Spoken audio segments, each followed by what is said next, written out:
What's up, everybody? I'm John Middlekauff. You know what I need you to do. Subscribe to our YouTube channel. We got content for days reacting to every NFL game all the time, every single day. Subscribe, like the videos. Let's go. What is going on, everybody? How are we doing? We just had some breaking news within the last, I would say, half hour of almost said the Oakland Raiders. The Las Vegas Raiders have fired Antonio Pierce. And I'll be honest, after seeing him talk yesterday, end of the year press conference in his Raider starter jacket, I thought, man, this guy survived. When I would say probably a couple months ago, I was around someone from the NFL, and this was probably, I'd have to look at the exact date, but mid to early November. And he said Gerard Mayo and Antonio Pierce were locks to get fired. And I didn't know one way or the other. And turns out he was right because Gerard Mayo got fired a couple days ago. Antonio Pierce fired today. A lot of different angles to this Raider story. I want to dive into it all. I think I got a pretty good knowledge having worked around them for years when I first got into this business for talking for a living in the radio station that I was on. We had the Raiders, and I was going to training camps and hosting shows from training camps. And I've been around Mark Davis and have a pretty good feel for the organization. So I'll give some thoughts on all the information that is flying out. There was also the Tennessee Titans this morning fired their general manager. I think today is a pretty good example of, Colin and I did a podcast yesterday, and we discussed the haves and the have-nots in the NFL, and it all starts at the top. It's all about ownership because, we see competent people getting fired all the time. We see competent people having no chance on God's green earth to succeed when you have ownership that is clearly clueless. And I think one consistent theme, it doesn't mean they're bad people. It just means they don't know what they're doing, is some of these franchises are getting handed down. And it's kind of going off the rails. So we will dive into everything here coming off the top. But before we, I actually, when I found out the news, I just got out of, did like a 30-minute sauna sesh, about 180 degrees. I'm just trying to kill this flu cold from hell. So hopefully, I still just can't shake it a week later. But let's talk some football. But before we do, I got to tell you about my friends, my partners, and the official ticketing app of this podcast, Gametime. Here's the thing with Gametime.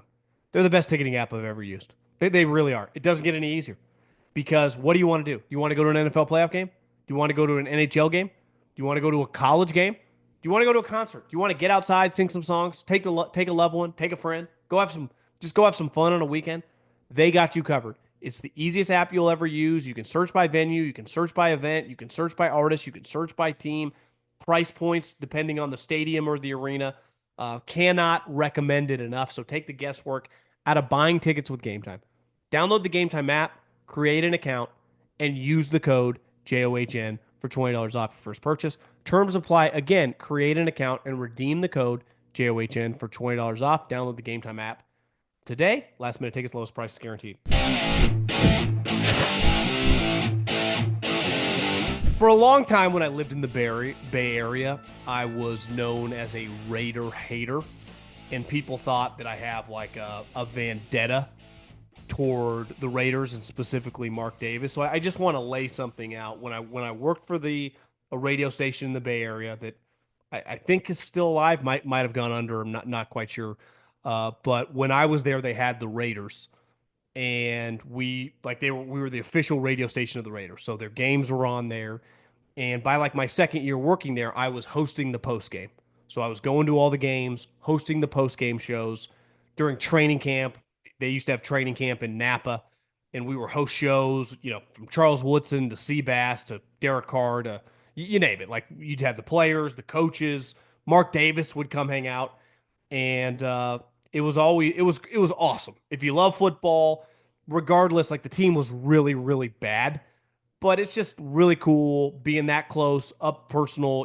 Having coming from an NFL background, when I worked at a team to transition to doing that, I really enjoyed it. Now the problem is when you do a post game show and the team really sucks, it's hard. And the guy I was working for at the time said, "Let it loose. Do not hold back. And what are you going to say when they're 3-13, 4-12? This is at the time when they were playing 16 games. And the reality is when you host a post-game show, especially a home game, the owner listens as he drives home. And I'd get word that Mark would get mad over the things I would say. I know the president of the team got really mad at me a couple times for saying that, hey, they could go winless. At the time, they were 0-10, and I kind of laid out their last 6 games. I think they ended up going 3-3 down the stretch, but this was a road game, so I was back in the Bay Area, and the dude called my phone and just I didn't pick up, but lit into my voicemail about like how negative I am. Again, they're 0-10 at the time, and I think they had an interim coach, Tony Sperano, RIP. But it's people get very sensitive in that organization, and I'm sure that's true in a lot of different organizations, but specifically with anything related to the Raiders and the property revolving around their games, which can be difficult because they have consistently sucked for the majority of my life, and definitely the majority of my adult life post John Gruden. I think they've made the playoffs twice in well over multiple decades. And I think they've only had 2 winning records during that time. But I do believe this. I have no ill will toward Mark Davis or toward the franchise in 2025. My life has been dramatically better off ever since then.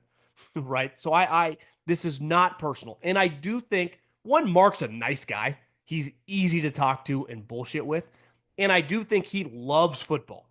He means well trying to do this. He gives a lot of effort, trying to make the Raiders right and filling in for his father, Al, who is one of the most legendary sports personalities in the history of American professional sports, in just probably the history of American sports in general. Right? So it's those shoes are hard to fill. And if you're my age or younger, the Al Davis you remember, the guy in the 2000s, his body was falling apart, it was really ugly, is not the guy that helped define the sport of football and was one of the pillars of the guy that built the business that we all see and know now. And anyone, especially of a certain age, guys over 60 that have coached in the NFL for a long time, the Andy Reids, the Bill Belichick's, those type guys, you get them talking about Al Davis, they revered the man. And because of what he stood for and, the sport that he helped build up to create and give them a lane to make $15-20 million coaching football. And I think there's a powerful history behind the Raiders that when I was around, and I'm a 49er guy, like most people in California, like it's heavily split. And I think a huge reason for that is over the last 30 years, the Raiders have mainly sucked. And, the Niners, when I was a kid, were rattling off Super Bowls in Northern California. And then even in the mid 90s, they won a Super Bowl. And then since they've made 7 conference championships in the last 15 years, and the Raiders have just sucked. So part of gaining fans over time is like winning. The Patriots have way more fans now than they did 30 years ago. Right? The reason the Packers and the Pittsburgh Steelers have a lot of fans, they've been winning for decades. That's how you build up a fucking business. And the Raiders have struggled with that. And the old adage that money doesn't buy you happiness, what was going on before they moved to Vegas, I'm going a long-winded way before we talk about Antonio Pierce, is like their business was not sustainable in Oakland. Just like Joe Lacob's wasn't, just like obviously the Oakland A's was not. That area, they should dynamite. All the teams are gone now. I would dynamite the whole thing and blow it up. They played in the worst stadium you've ever seen, and they weren't making any money relative to these other franchises. So they make the move to Vegas, and they are flush with cash, unlike they ever could have dreamed of in the Bay Area. Partly because even if things were going well, the 49ers are like the Yankees. They take up so much oxygen and surround so much of the cash. The people with the money associate with them and funnel Jed the money. That was never going to happen to Mark. So going to Vegas was an incredible business move, but literally nothing has changed. Like I said, his heart's in the right place. He is a terrible owner. Since he bought the team, since his father died and he took over, the Raiders are 68-111. And they run through coaches like, you do a gallon of milk if you got a couple little kids. It's insane how quickly they go through coaches. When he tries to do the right thing, give John Gruden 10 years, $100 million, that blows up in his face. When he hires Josh McDaniels, a coach that feel like he had rehabilitated his entire life, that blows up in his face. When he listens to Devontae Adams and Max Crosby, who a year ago most people would say two of the better players in the league, and they're like, "We want Antonio Pierce to be our head coach." It's like, okay, I'll lean with these guys. 6 months later, Devontae Adams is like, "I don't even like this guy anymore. I want out." And midseason, Max Crosby's like, "Yeah, if we don't figure this shit out, I'm gonna want out." Good life lesson: don't listen to your players. This ain't the NBA. Like, hire the right coach because you believe he's the right coach. Don't try to right or wrong because you probably regret not hiring Rich Bisaccia when Gruden got fired and he led you to the playoffs. This was not that. Rich had coached in the NFL for a long time. Antonio Pierce was coaching at Arizona State a couple years ago. It was an absolute joke of a program when Herm Edwards was there. Such a joke that Herm Edwards coached in college football for 5 fucking years, gets fired. ESPN takes him back, and they're like, "Yeah, we don't think you know anything about college." The guy had literally just spent 5 years coaching college. I had been told the guy didn't even know half the roster's names of the players on his team. And listen, I'm not anti-Herm Edwards, but like that operation was an embarrassment. Then Antonio Pierce goes from linebacker coach to head coach immediately. And I'd be lying if I watched much Raider football the last couple of years. But I follow a lot of people that uh, cover and watch the Raiders really closely. It wasn't going well. Now, would Bill Walsh have won 11 games with this team? Of course not. But can you keep Antonio Pierce? And this is two-sided, right? Like, I think Mark Davis is just completely in over his head. And I think it's a complete disaster right now. But I also think when you see Andy Reid, Sean Payton, and Jim Harbaugh in your division, Antonio Pierce can't be your head coach. It just can't happen because you got no shot. It'd be like going on a SEAL Team 6 mission and you're going and I hand you a Nerf gun. Everyone else is fucking locked and loaded with real weapons, and I give you a Nerf gun. You get killed. You get wiped out. And that was going to happen if Antonio Pierce stayed when you just looked at their division. And last year, the bluster and everyone pounding their chests, smoking cigars after they beat the Chiefs on Christmas. Like, how'd that age? Chiefs went on to win the Super Bowl. The Raiders stayed being a joke. Now, here's the thing, and I give Mark Davis credit for this. Mark Davis has always liked the players. He was always really good friends with the players, from what I had been told when he was younger and Al was the owner. He's always had a natural inclination when he took over, like Marcel Reese, the Pro Bowl fullback, when I first got around the team, was like his good buddy. I was a part of the team for a long time. And obviously, he leaned on Max Crosby and Devontae Adams. Now, that blows up in your face. And I think he realized, like, I just can't be listening to players. I need someone in my life that is not putting on helmets and a pad for my team because they're going to have a bias and an agenda. And Tom Brady, while a former player, now is in business and now has an equity partnership. You know, for how big, 1%, 2%, half a percent, I don't have the financials in front of me, but he clearly owns a tiny little piece of the Raiders. And from what I had been told, Mark Davis is the one that made that happen. He went after Tom. He created that relationship because it's important to him. He wants to, like, one, gain some positive momentum. He's really trying. It just, nothing works.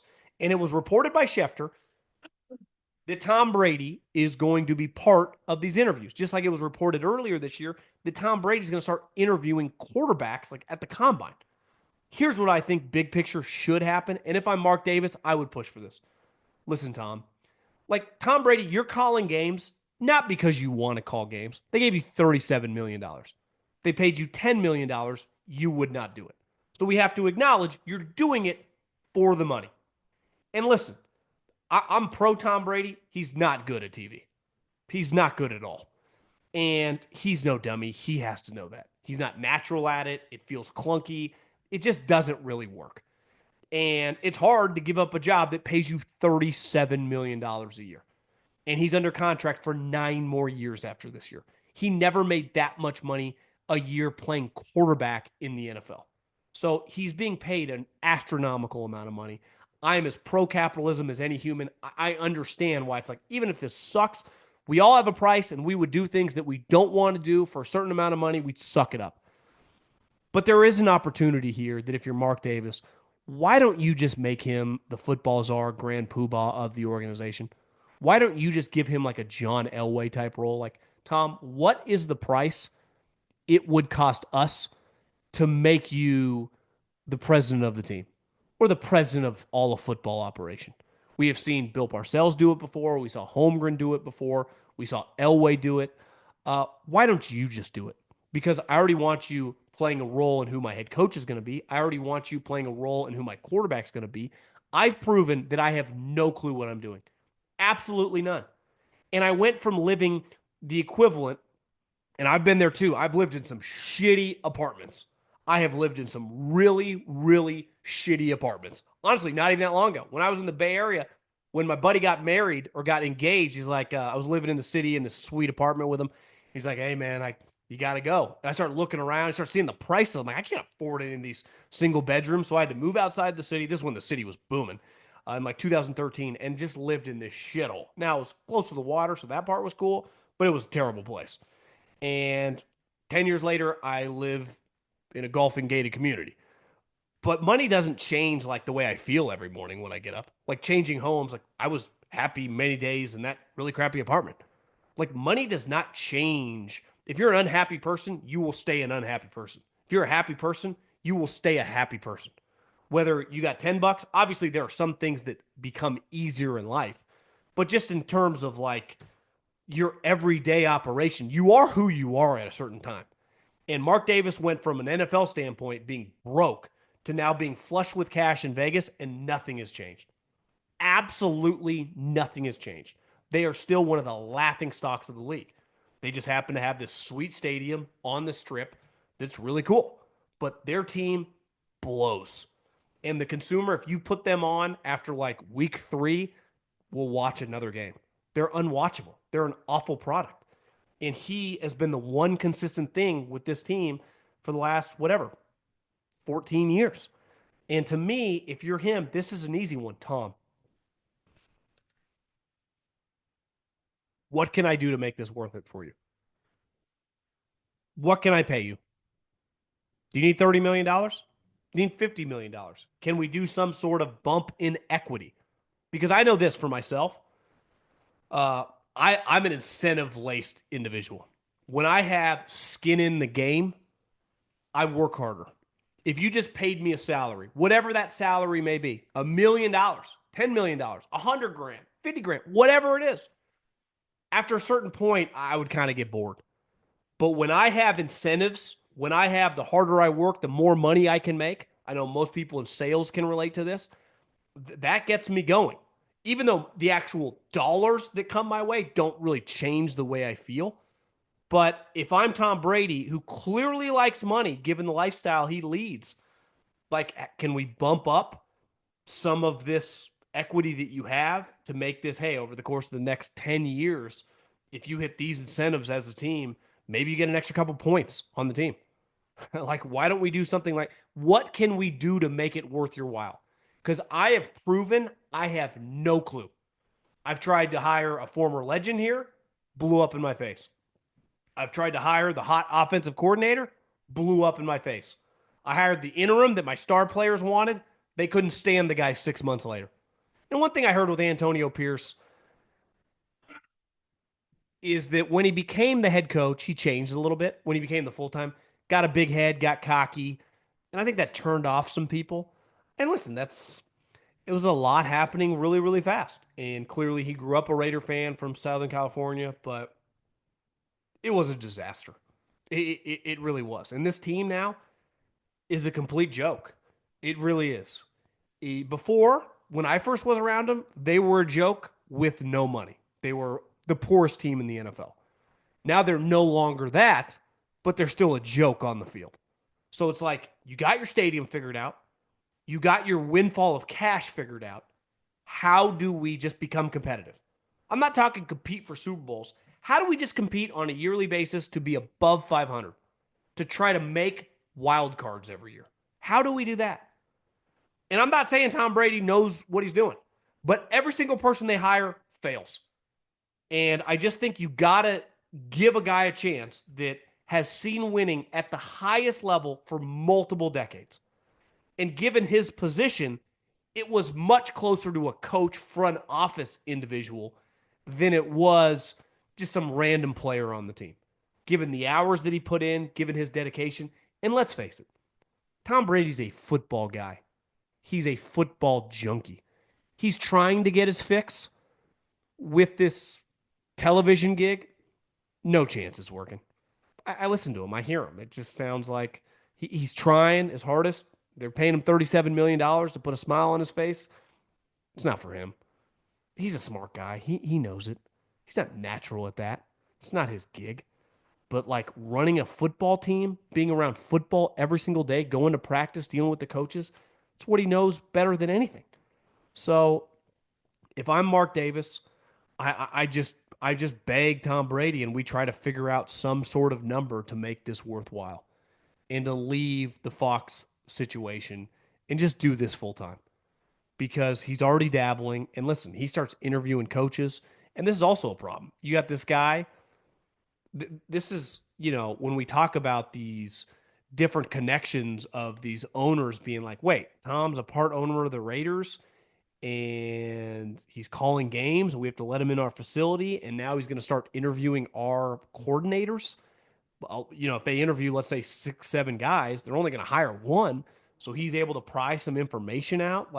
And that was a famous Al Davis thing, is he would interview a ton of people. He wasn't even interested in hiring half. He would just get notes from them. He would just use it as like a CIA mission to accumulate information.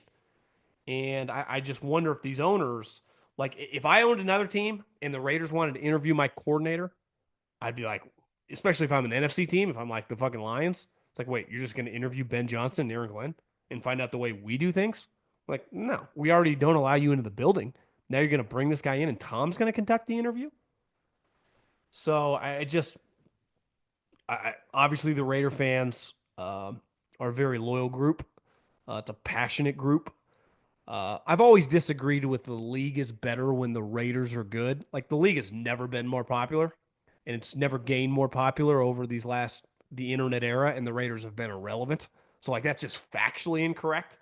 But I do think there is something about the colors and the edge to the franchise that is just long gone. I mean, whatever we see in this operation is just bad football. It's unwatchable. It's an unwatchable product. And the crazy thing is, over the last couple of years, like they've acquired good players, like Devontae in his prime, Max Crosby, now Brock Bowers. They had Josh Jacobs. Like they get good players here and there, but just nothing ever works. And some things bad luck, like obviously Mark, the NFL leaking all Gruden's emails that led to him getting fired is not Mark's fault. Obviously, you could argue that Josh McDaniels had already proven who he was. Now, I'd say that was like a decade in between each other. It just turns out he was just as bad, and people couldn't stand the guy. And he had one of the great PR campaigns of pretending he had changed when it turns out no, he was exactly the same. And they were in a tough spot when they hired Antonio Pierce, and you got those two guys begging you. But I don't think any organization worth their salt would let the star player on the team determine who the head coach is going to be. And a year later, that clearly blew up in their face. But the stadium's awesome. We know their practice facility. I remember Andy Reid said at the Super Bowl, he's like, this is the nicest thing I've ever seen. Remember Belichick was there for something and was blown away. He's like, this is the most beautiful. I mean, it's second to none what they're dealing with. But like I said, you can take the gutter rat and put him in the high rise penthouse. It doesn't make that person no longer a gutter rat. And right now, the Raiders are just like the gutter rats of the NFL. And I think the only way they could change is to make Tom Brady the lead dog on this. Run point, run the organization. Obviously, you have to financially make it worth his while. But given that he already owns a percentage of the team, albeit small, I think there is a deal there to be worked out.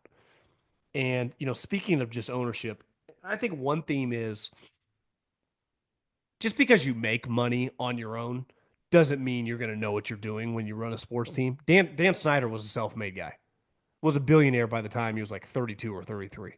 So, like, he was an incredible business story. And he's easily one of the worst owners we've ever seen in all of sports. And we have seen guys get handed organizations from their family and run good organizations. Like Clark Hunt didn't buy the Chiefs, Lamar did, his dad.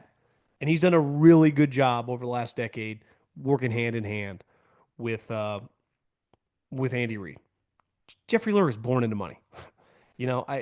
Jed York was handed the team from his parents. And since he's been the boss, they've made 7 conference championships. So just because you're an owner's kid or a rich guy's kid doesn't mean you can't function.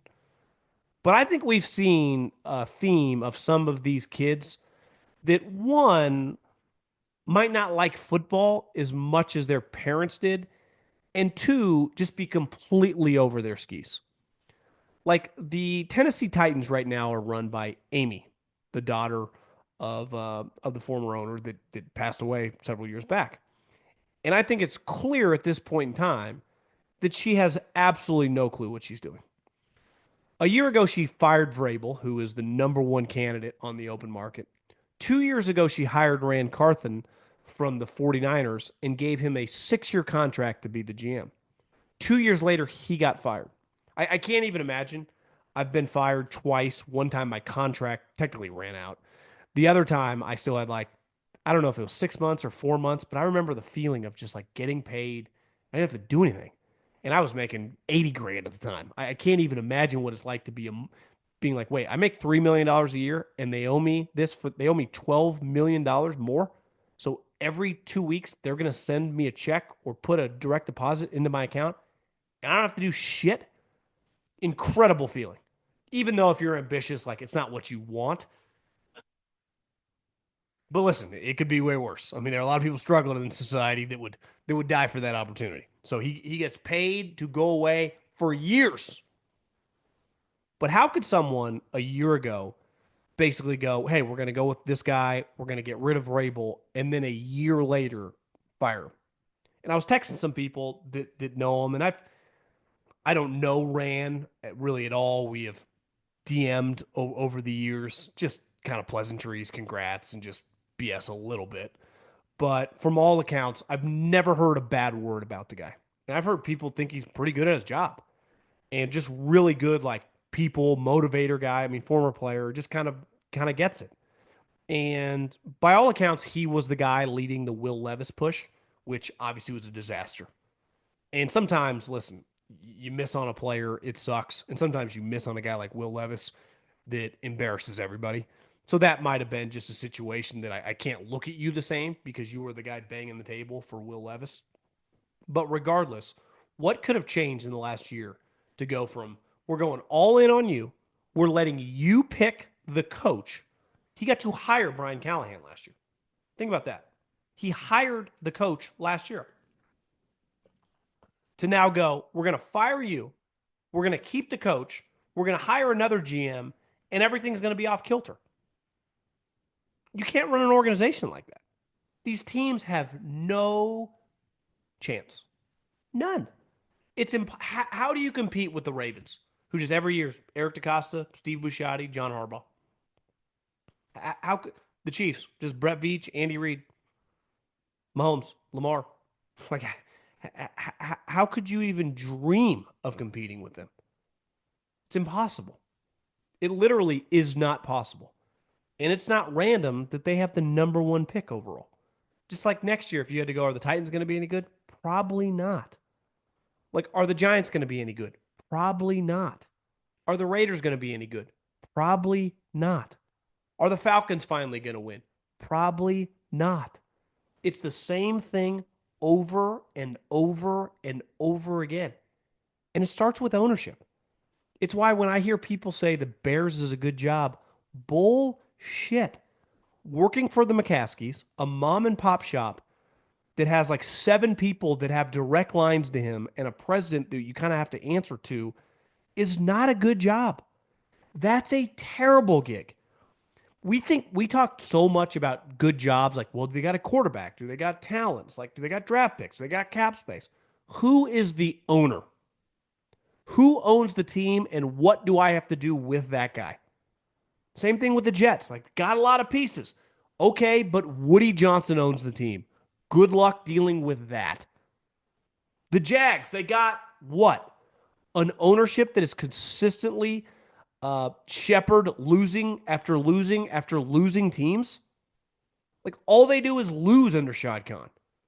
Every time you hear him, you're like, ah, guy seems nice guy, seems impressive. Obviously self-made, great American business story. Yet every time during the fall you watch his teams, they just lose. And then where do they draft? Really high, all the time. It's like their team's full of top picks. Well, yeah, because they picked them, because they always lose. So I think we spend so much time. What about this quarterback? What about this cap space? Who's the owner? And if you got a crappy owner, you got no shot. If Tom Brady didn't exist, I would say it is a lock that the Raiders are going to continue to suck.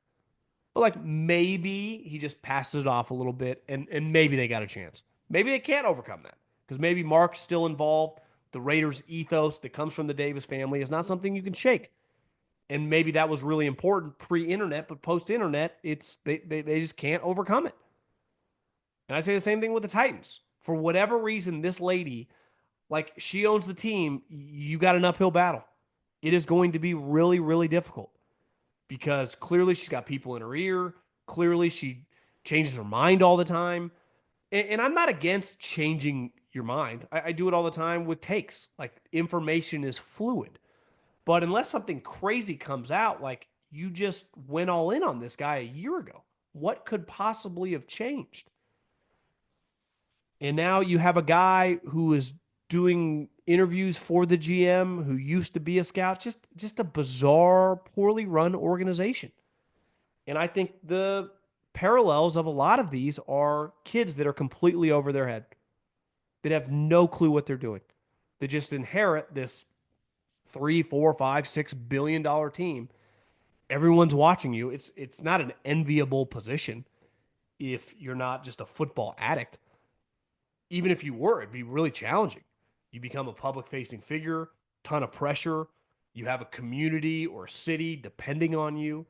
You have millions of fans that, you know, I would say invest a lot of energy and time into your successes.